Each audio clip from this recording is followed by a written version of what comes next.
You're going to clear the wave bot and give us a place to play around. Instead, they're going to go through Renekton, and this is going to obviously telegraph what should either be a Talia or a Nidalee pick. I think a lot will be based on what EDG takes here.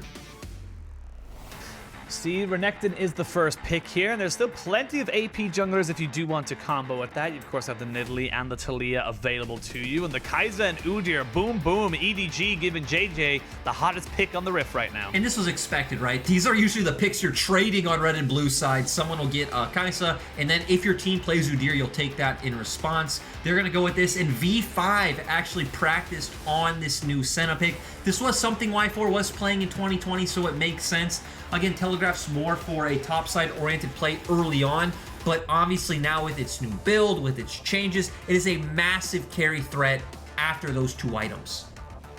Yeah, we've covered it many, many times, and has had 2 games previous to this and has a 100% win rate. I do believe it was Huanfeng and Jackie Love both respectively picking that one up, and they both did pretty damn well if my memory serves me right. And this is, you know, a champion pick that I feel like we talked about in the last series will just start to become more and more and more powerful, more and more prioritized the more information we get around the world. I'm also interested to see where V5 go, because usually when you have things like Senna, you want to put things that have a lot of built-in sustain. So I was going to theorize they're going to still go with an AP jungler. So again, the Nidalee's still open, and then maybe try to go back to Mole's Yone. Despite the fact that, you know, he doesn't have built-in sustain, he does go for that Bloodthirster build, just stacking more heals on top of him. But EDG look like they know what's coming. They already have banned out the Talia. Yeah, they knew that they can't really give that one away, and we can see now V5 focusing on the Rel. Has been a pretty strong champion to combo in with the Kaisa or even things like the Samira, because it can just jump in and create chaos that just thrives for them, or even just keep them in place for your AD carry to start blowing up people. And someone who does this very similar thing as well is someone like that Set. So you can see the 2 AP junglers backed away, banned away, excuse me, as well as the Set and Rel, the 2 Jiejie supports. We need to remember that Mole, he could play the Galio. It is a flex pick. I was expecting it to go towards the bot side before these bans came out. You could still keep it bot and go towards the Syndra, or maybe you do just pick up something like the Graves here, put the Galio in the mid lane, and then I'd say your options for support are a bit more awkward. You do have the Leona open if you did want to go for that, and you have this very engage-heavy composition with, you know, Renekton, Graves, and Galio going in, Leona following up, and then Senna playing safely in the backside of that fight. The thing is, if they go for this, I feel like WeiWei is going to actually have to step up and be a main carry for this team, which he hasn't had to be thus far.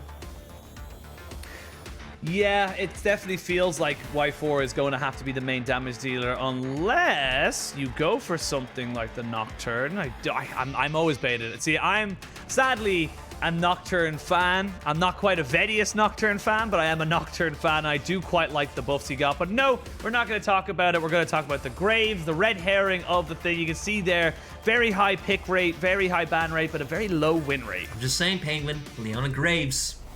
We saw it coming. We knew what V5 were dishing out. And now EDG gonna go towards the Orianna. Orianna or Syndra, I think, were the 2 potentially expected picks coming out from them. For V5, we already set up how their comp wants to play.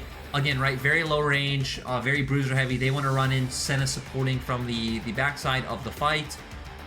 For the side of EDG, you do have early push in the mid lane. You do have early push up top side. So once again, this Udyr is going to be able to get that full clear off like we know and love. We're going to see if he can find that gank at level 4 around, you know, what potentially this time I still think should probably be the bottom side of the map. I don't think you have too many avenues up and top side. And then it's just going to be a bit of a slower game, I think, coming out from both teams.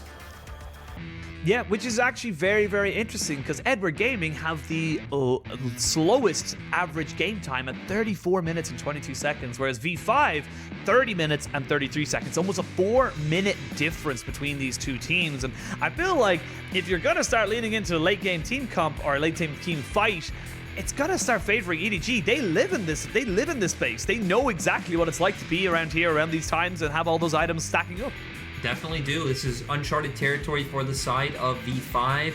and it's going to come a lot off the mid jungle, right? When you have Galio and you have Graves, you have the CC and you have the damage, it's going to be a lot about that. That was in our graphic, right? Putting some early focus onto the mid lane, at least trying to blow Orianna's flash. The thing is, you always got to be wary of that Udyr pick. So I want to see if Jiejie can hover around mid, try to answer that by putting down some vision of his own.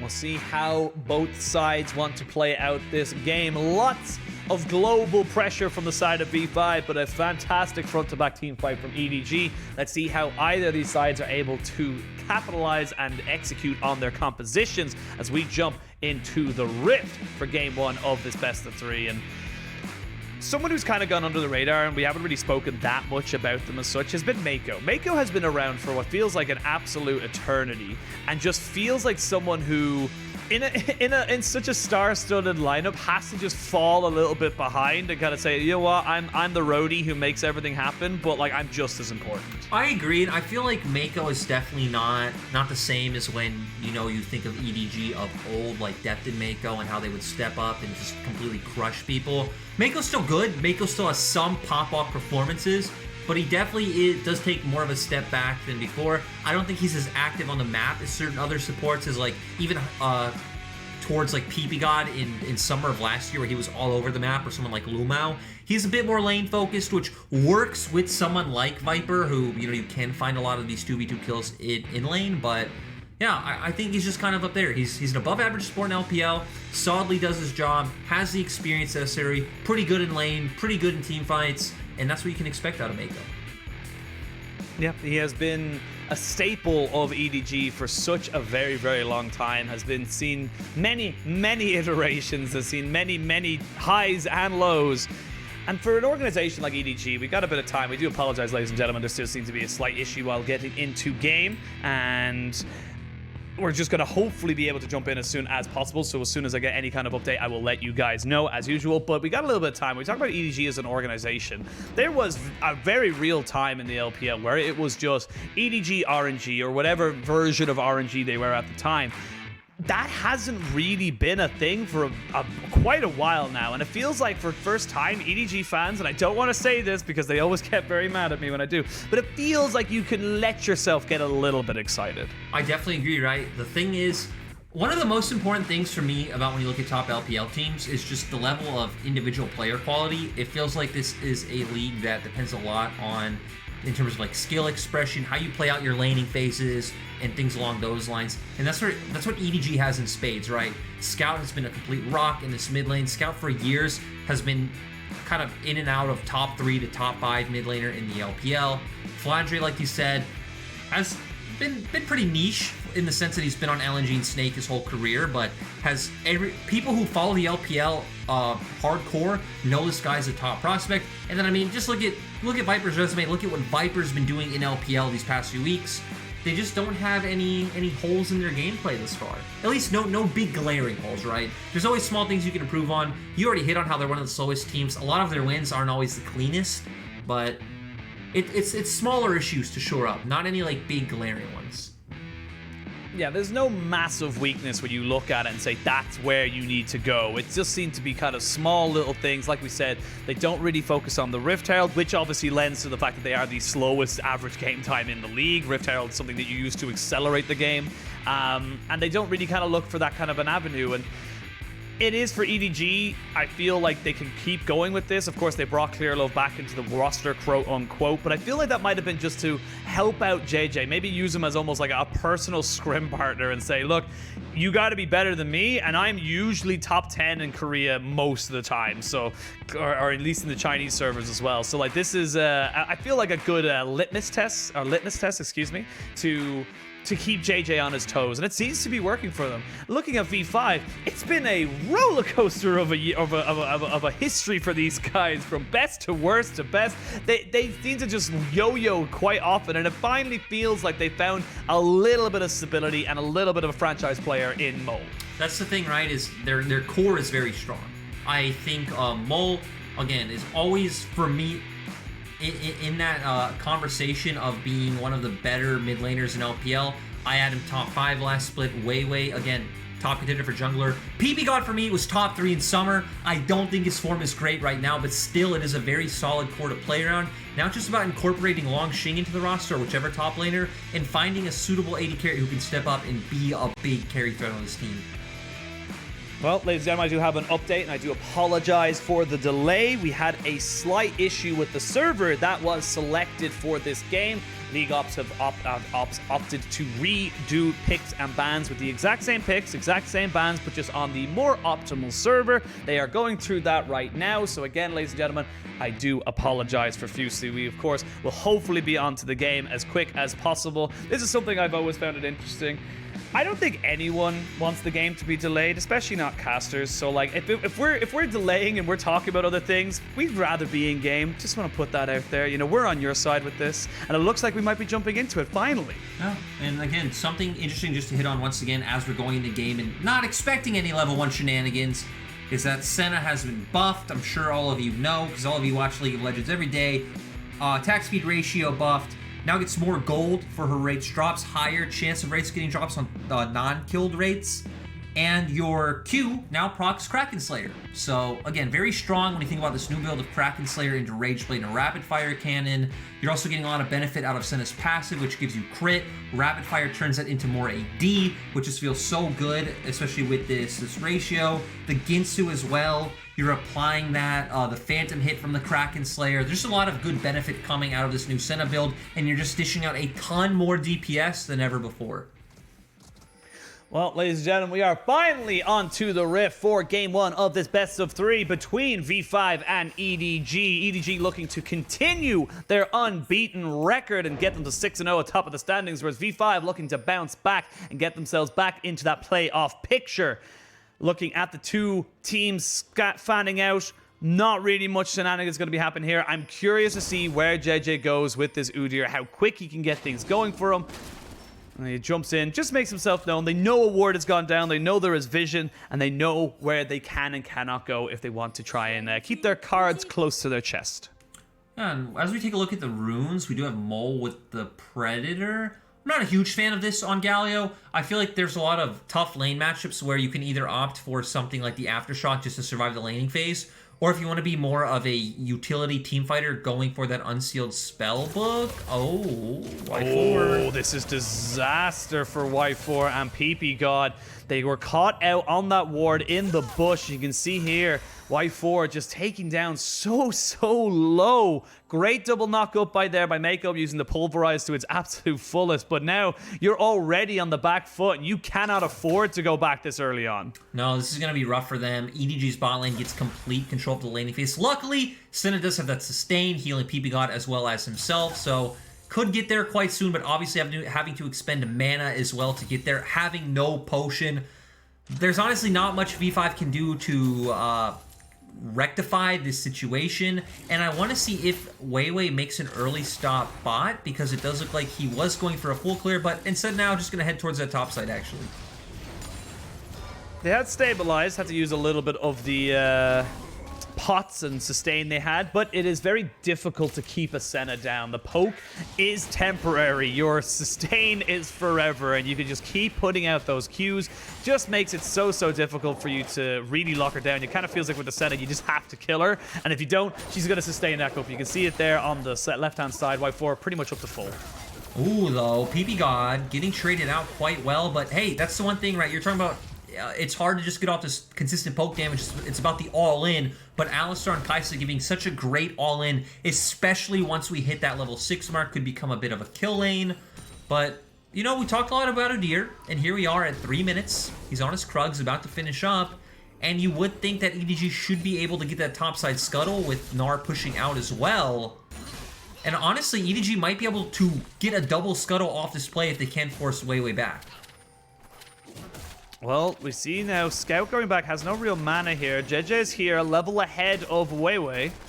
So Jiejie versus the WeiWei as a teleport comes in. It is going to be scuttle locked there for the side of V5.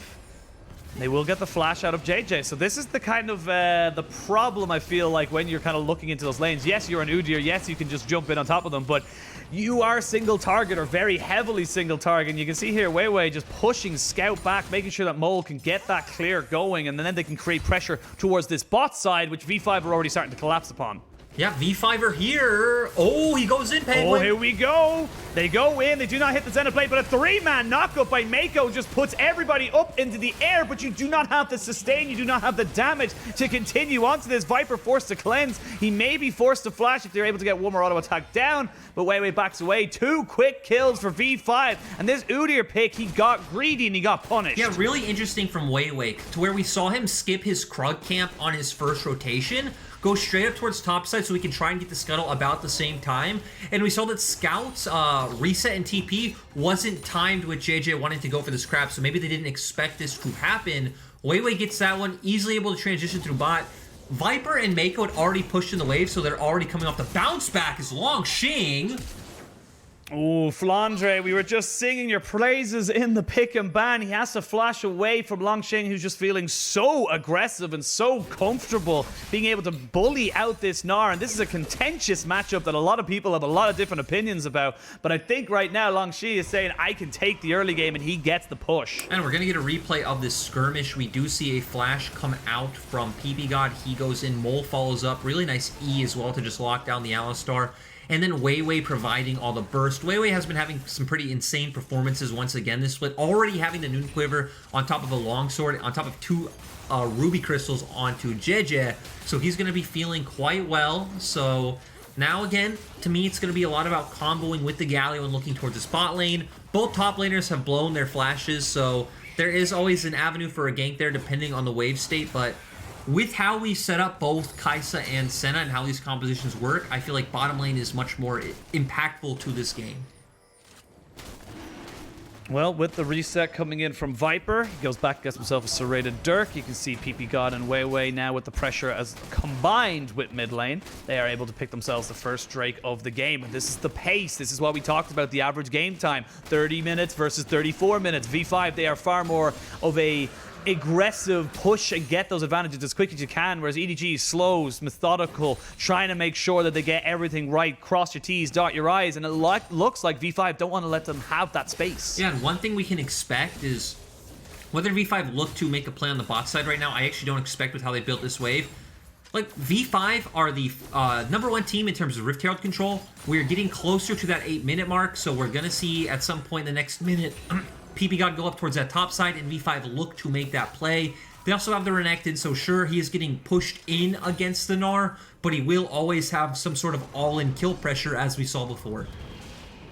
Yep, good ward here as well from V5, just spots out Jiejie. You can have a look at the map there. Good aggressive vision here from EDG. You can see it on the blue buff of Graves, so Scout using his priority as well to try to see if they can get their own identity or own identifiers to where this Graves jungle will be going, but no real flashes in the top half of the jungle apart from Scout. You'd feel like that's where we're going to see the next big skirmish. ppgod is here just to try and push out this wave. Graves already back in on top of invading the jungle. This is something we rarely see, is a Graves getting the jump on top of a Udyr. And it's been nice, just off the reset that ppgod did get right, coming back onto the map. Actually just hovering over from bot side, I'm sorry. And it's talking about the play that we were expecting, with Herald coming up in about 30 seconds. Langx has the bounce back, so he has the wave to set up. Mole has ultimate as well, so Flandre knows he needs to respect a potential top lane dive coming in. Oh, Jiejie is here now into the mid lane. Shockwave does land onto Mole. Mole does not have flash as Jiejie just starts to try and run him down. Graves is on his way, but it might be too little, too late. There is the hero's entrance expended and unfortunately put onto a large cooldown as nothing really goes down. Meiko trying to jump in with the Hex Flash. Very difficult to get on top of this. You can see the Glacial Augment just slowing him down. He is ignited. He does not have flash available to him. One more auto attack will do it. Y4 picks up that one. And now Viper in a 2v1. Does he feel like he can take this fight? No level 6s for either side. Ends up just being a 1-for-1 overall as the Galio did go down. ppgod tried to land the Zenith Blade there. Needs to be a bit careful. You land some extra poke there. Viper has got the 6 now available to him. They have got the Solar Flare, which misses. Great move from Viper, but ppgod flashes in aggressively, and ppgod sends him to the heavens. Great play by the V5 bot lane. And Y4 and ppgod solo killing Viper and Meiko isn't something that you would expect. Again, Meiko just overstepping a little bit. Nice punish coming out from ppgod.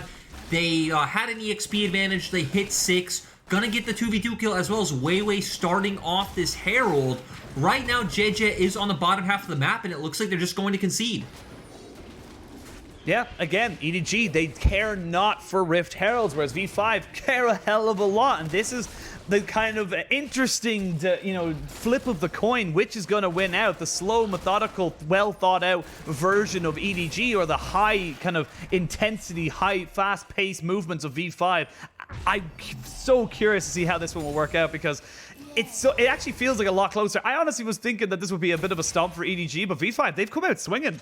Yeah, it's been nice to see. They didn't get punished for the overstep in the mid lane, where I could understand what Mo was trying to do. He was trying to stay as close to that top side as possible as they were threatening that dive. They didn't actually know where Jiejie was on the map, but he's standing too far forward. The shockwave comes out from Scout, and then Jiejie was able to follow up. That was the one punish they find.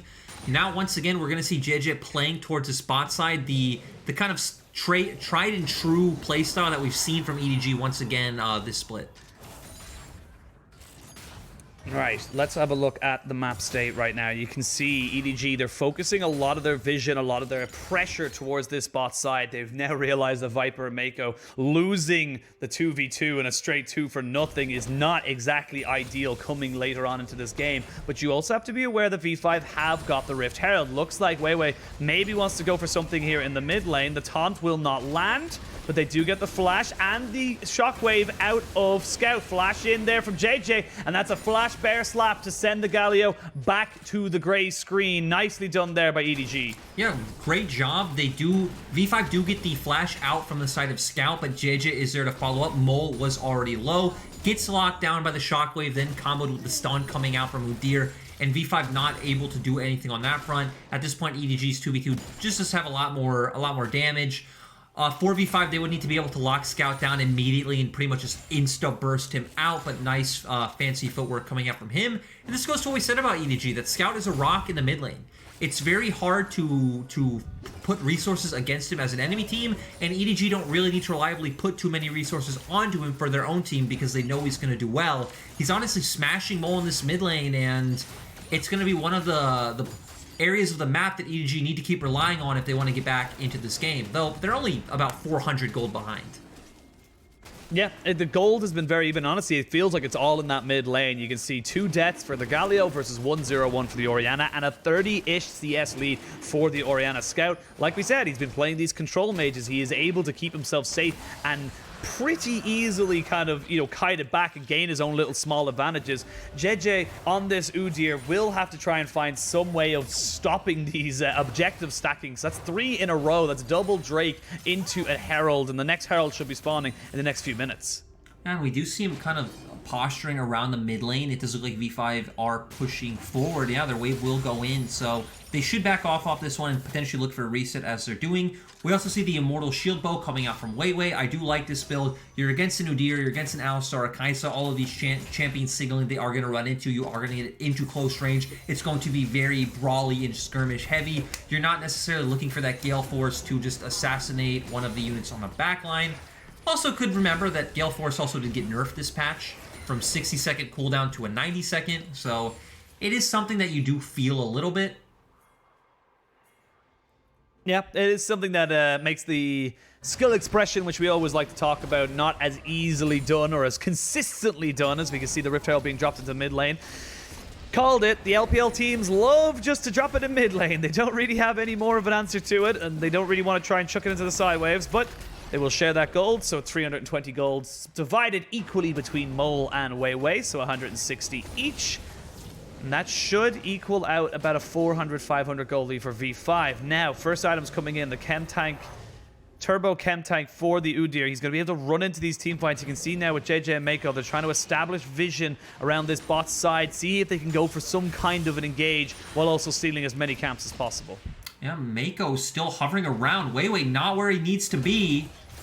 Oh, WeiWei gets caught out, gets shockwave down. He does have the hero's entrance as well as the Senna. This is the combination you have, and you can see the damage being put down here is good enough as Jiejie falls. Viper is here. He's trying to be a little bit of a nuisance. Meiko flashes away, but he lands on top of his 2 carries. That's disaster for EDG. Oh, Meiko forcing out absolutely everything, and he will get Viper killed. Disaster for EDG. I really like how V5 played that one, though. We do see WeiWei caught out, but with this Immortal Shield bow especially, he flashes away, he goes to his Crud camp, he heals back up, waits for Y4 to arrive, and you're right, Meiko goes back into his team. Just a ton of AoE coming out from the side of V5 as Y4 then flashes in, and it was beautiful, Penguin. This was not exactly what we expected to happen. We are going to get a bit of a replay here. They find the catch.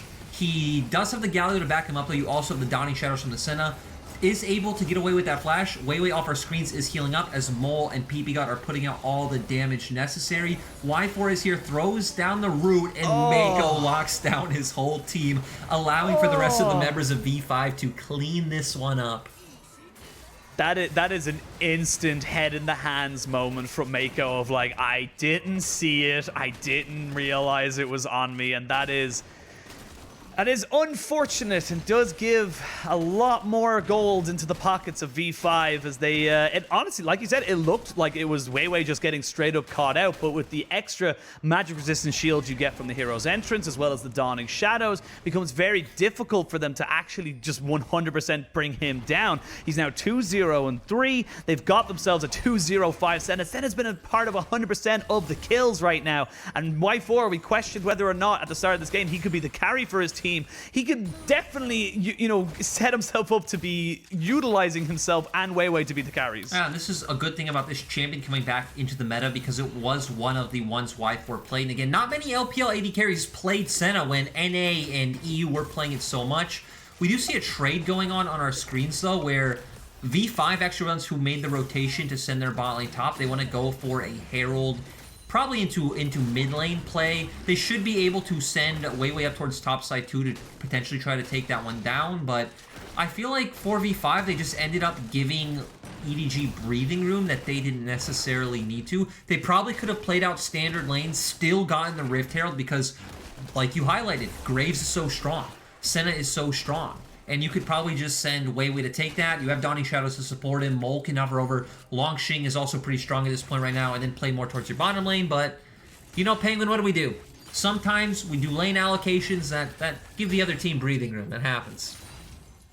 It happens. It does happen quite a bit in the league of LPL, but this is where we now see the mettle of EDG. This is where we see if V5 can use these advantages. Yes, it's only about a 500 gold lead. It's got, honestly, straight up towards these CS leads in the top and the bot lane and the mid lane, pretty much all around the way, the positive CS numbers, and you can see the lane pressure you have for EDG is keeping them within arm's reach of this gold. Second Rift Herald going to be used into the mid lane for a second time. But is it a little bit too early? Nope, should be able to get the charge off and take down the turret. Now they've opened up the map, and they're going to be able to take their third Drake. So this is starting to stack away, and this is where EDG, they need to start coming up with plans and contingency setups to try and make sure that they do not lose this soul or potentially even an Elder later on in the game.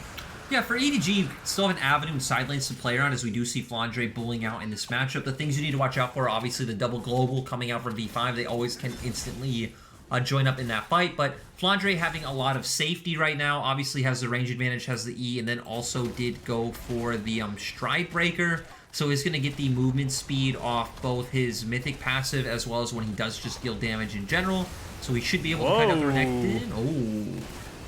They might not be able to kite out the WeiWei, unfortunately, as his mid laner just says, sorry buddy, I'm out. The flash ball delivery system as Flandre TP'd onto the backside. Lot invested here for one pick. Yes, it was onto the Graves. Yes, it is a huge shutdown. Actually gives EDG the goal lead. But what else can you get out of it? They send the scout back. He TP's back to the top side. And Mole should be able to defend this tier 2 turret. Okay. I kind of expected more to happen if Jiejie would have followed up sooner. Because, yeah, the only time they can dive Mole is when they do have that Mega Gnar come out. Obviously, did just turn mini. Oh, look at your mini-map, Penguin. Langx TP'd behind just to recall.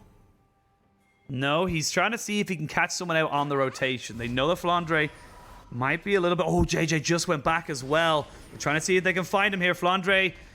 Oh, they're so lucky on the side of EDG. Flandre realizing that everyone was collapsing. They were looking for him. They were hunting for him. And he gets himself out pretty safe and sound into this bot side. Just has to move up a little bit behind the bush.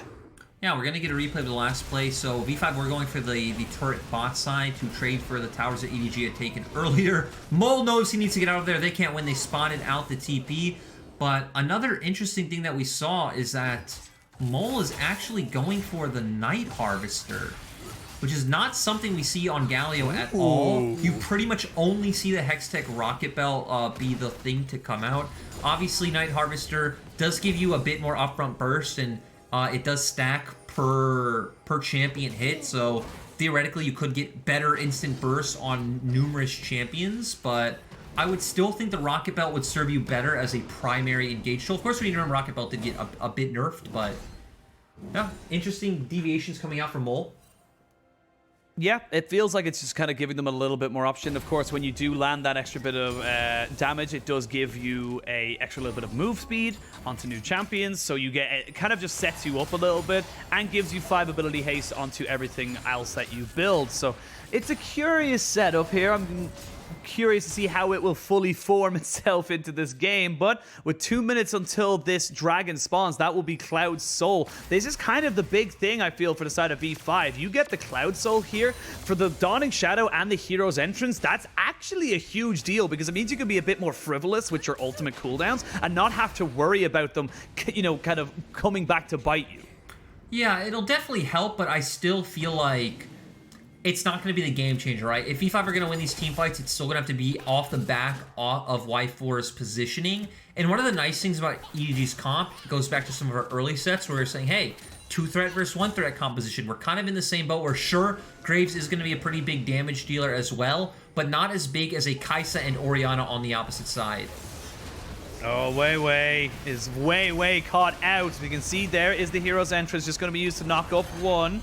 Flandre did use the Mega Gnar ultimate. It's a minute until the next dragon. So, both teams using 2 big teamfight AoE ultimates. No one gets a kill. No one really loses any summoners apart from WeiWei losing his flash. And everyone backs away. Now we go back to the mid lane dance. The tango in the mid lane that is getting the mid wave push. And the thing is, the longer this happens, the better EDG feels. Not only for the scaling elements that we just mentioned, but EDG have been doing a much better job and have the composition to control the side waves much better, as we've seen Flandre sticking around this mid lane. You even look at the top side wave, it is consistently pushing into V5, giving them something that they need to think about with Dragon coming up soon. So, Sterix Gage being picked up by Flandre as well. He is ahead in items in terms against Langx. We know that Scout is ahead in the mid lane.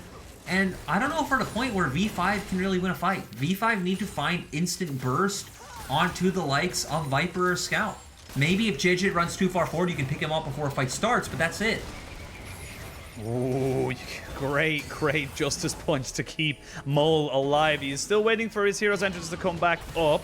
Drawing out the Winds of War and just keeping himself at arm's distance. You can see EDG, they're feeling more confident. They're feeling like they're the ones in control. This poke is good, but it's not going to last forever as Y4 has got the Senna. Important to notice, Y4 has got the Gwynzus versus only 1.5 items for EDG. V5 looks like they might just be conceding this one straight away. The Justice Punch does not land away from anyone on the team, but now the fight can happen right here, right now. The Dawning Shadow cleans up the Udyr, and here is Langx onto the backside. Viper has the flash, he has the cleanse, he has the Killer Instinct out. There is the Shield of Duran, but it's not able to catch up the Scout, who does flash away, but a flash forward from Y4 keeps him alive and keeps it going for the side of V5. They get themselves 4 kills. They're looking for the 5th to increase their namesake, and they will pick it up. A huge team fight win, and they will be able to pick up Dragon Soul as well. We needed Y4 to step up this game if V5 had any chance of winning, and he did it. He's flashing forward, he's aggressively looking for his kill, and his team is believing in him and following up. That was just great to see from V5 because things started to look dicey. It didn't look like it was going to work out. Certain key members of EDG were still alive, But like you said, they get Dragon Soul, and now the thing to keep in mind is we are definitely going to have an Elder Drake in this game. But let's go to the replay first. We see EDG going in after Mole does find that E. Keep your eyes on the Senna. Dawning Shadow picks off Jiejie, just has so much damage right now. Great flank coming out from Langx, forces both summoners from Viper. Meiko instantly going down. Mole getting extremely low, and that's the flash we talked about from Y4. And it doesn't matter that he goes down here because WeiWei's able to clean up in response, and then they're also going to be able to finish off Flandre as well. So again, the current Senna build just dishes out so much damage. He's on his way to that rapid fire cannon, and look at your screen right there, man. Insane. Imagine doing 4,500 damage and still losing. Like that's the unfortunate situation for the side of EDG. And this is where the game starts to take a little bit of a turn. Now we're at 24 minutes, give it another 5 minutes, and we're looking at a potential Elder Soul. You can't just trade off a Dragon for a Baron, because I feel like if V5 get that Dragon or the Baron, they can look to end. This is where the slow, methodical gameplay of EDG gets caught out a little bit, and for V5, they're looking to accelerate. They're looking to keep this Renekton relevant. They're looking to keep Graves as that ridiculous carry in the jungle and looking to keep down this Scout and Viper. To be fair, I really did like EDG's positioning in that team fight. The thing that really seemed to screw them up was the flank from Langx, because it forced the cleanse and flash out from Viper, or he could have just been hitting pure frontline that whole time, and despite being an item down, it did feel like EDG as a whole were ahead. Well, we might see another fight happening right here, right now. There is the hero's entrance. He actually got bumped back on top of the carries. Meiko, the secret sub-ancient here for the side of V5. 2 kills. The bot lane is dead. The mid laner is gone. You have no damage, EDG, and that's a free Baron. And this is where these teams thrive. These melee team compositions love fighting in chokes. Like you said, this is going to be a Baron for V5, and the curse is reigning true, Penguin. The undefeated teams, it's not looking good for EDG right now. It's still only the first game, but I gotta agree with you right now. V5 going from strength to strength to strength, feeling like they're up in the gears in this game. They get top outer turret, they get the Baron, they get a couple of kills. It's still, despite 10 kills, only a 5,000 gold lead, but it feels like EDG are panicking. It feels like they're the ones that are making the mistakes, and V5 are just 100% capitalizing. And look, we highlighted you need to take down Viper. Viper is their carry. Viper is 0-4, Meiko is 0-5. They're taking down that bot lane. We see the engage come out from ppgod. Mole comes in with the ultimate. Ease on to Viper. Actually, I'm sorry, W's and then Ease. Has enough burst to just take him down with that first mythic item that we did highlight. Langx was on the opposite side of the fight. They take down Scout, and that is all they needed. I feel like if Meiko doesn't headbutt ppgod that far into his backline, you don't get that assassination with the Galio. And Meiko, I feel like I'm giving him a lot of shtick, if you will, but he's had some amazing 3-man knockups, 4-man knockups with his Pulverize. He's made the most out of a lot of his CC in his kit. It just hasn't been at the right moments, or just hasn't really worked out in the right favors for the side of EDG. And right now, with the Baron buff taken down, you got 2.5 minutes. Oh, wait, you got 2 minutes of the Baron buff, and then basically once that's over, it's 30 seconds until the Elder Drake. Where do you go for EDG? How do you stall out this game? For EDG, it's definitely a tough one because they were the team we were talking about that has to play with range advantage. They want to be on objectives first. They feel fine with V5 coming into them, but when you're up against a Baron, you know, you're just going to be pushed in under your turrets. V5 don't need to come into you. They can just take those structures and back off. And the fact that you have a Gnar in a side lane, this is where the awkwardness of Gnar starts to show himself. I feel like it's a bit hard with Gnar and Udyr to just say, screw mid lane, we're going to all in a side. You don't have the guaranteed lockup there. But not only that, you can't really all in a side when there's Galio on one side and Senna on the other. True. Dawning Shadow, the hero's entrance. It's so easy for V5 to come out and make an odd-numbered fight back in their favor. I just feel right now like they're just utilizing that so well. They're not going to split towards top. They don't care about that. They're going to split towards bot and mid, use those, you know, cooldowns to the best that they can, and then just back up. We actually see a Medjai's here for Mole on this Galio. This Night Harvester build, you might not like it, but it will just burst out anyone on the side of EDG if they're caught out. Well, Penguin, I didn't say I didn't like it. I didn't expect it. It does make sense, right? Rocket Belt did get some nerfs to the the movement speed and how long you get it from 50% to 2 seconds to 30% with 1.5. So maybe Night Harvester being a bit more efficient in terms of being able to get on the enemy backline, because that's what Mole has been doing this game, right? It's been all about getting on top of the likes of Scout and Viper. But, I mean, we've walked through it. You pointed out such great points right there in terms of side lanes. It feels like all EDG can do is hope to go to this next Dragon, front-to-back team fight. And again, I feel like it is massive as long as there's no flank, as Meiko... Oh, Meiko's gone. Ooh, Meiko is locked up and most certainly going to be taken down. He does flash away. They do not get the collateral damage. The Dawning Shadow does not land, but Meiko does fall to the Ignite. They have lost their support and 30 seconds until Dragon, and he's dead for 35, which means he's about a minute out from this. That is a big, big loss for the side of EDG if they want to try and make this fight. So that means they are basically 100% reliant on Flandre to try and get this fight going for them. Yes, they are, and Mole is low, but Mole has TP. He can be a Dragon right now. ppgod, not that far down, can rely on the Senna heal coming out, but we see TPs on both sides. Scout trying to just dissuade WeiWei from going any further on top of Flandre. You cannot give this up if you're EDG. Look at the summoners. They have got pretty much everything up. They've got all the important flashes on their carries, and they've got themselves 3 items on the Orianna. That shockwave will be massive if they can land it. Flash from Scout, that's now down. They have to disengage. They have Mole on the backside who TP'd in, and Flandre will go Mega just before he gets taken down. They have got the hero's entrance to try and keep Wei alive, and Flandre will be dropped. They still have the shockwave available, but they're just being chased down. They're being chased back towards their base. Meiko is respawned. Meiko is still here as he keeps going in. The shockwave is almost just up. They're just waiting for it, but they just haven't got it. 2-man shockwave. Scout's able to pick up 2. That's very, very important. They get the 280 carries. He goes golden. Now Viper might try and go for the fight. Killer Instinct. He picks up another. It ends up being a 3 for 3. EDG have brought it back from the brink as Viper and Scout step up. Penguin, I don't know why V5 feel the need to go in this scenario. They find the key kills, they can just back off, but they want to dive, they want to keep going. It is great that Scout found that 2-man shockwave. It brought EDG back, but V5 just got too greedy after that, thought, hey, we are just going to keep going for it. They bought time with Zanya's, and now you're giving this room, you're giving this time where EDG can be the ones to start the Elder Drake. What kind of throw are we witnessing? Oh, if you throw, someone else has got to catch it, and EDG are looking for an 85-yard touchdown pass right now, courtesy of V5. They will take the Elder Drake, and this game is not over. Look, what we are watching right now actually blows me away, Penguin. How does this happen? How do you go from dominating the fight, you play that so well, they pick off Flandre right away as it kind of looks like WeiWei's going to go down. You have numbers advantage, you can back off, you can walk towards that Dragon, and you say no. We're going to walk under their inhibitor turret. We're going to get a replay here. WeiWei flashes in, they're staying on top of Flandre.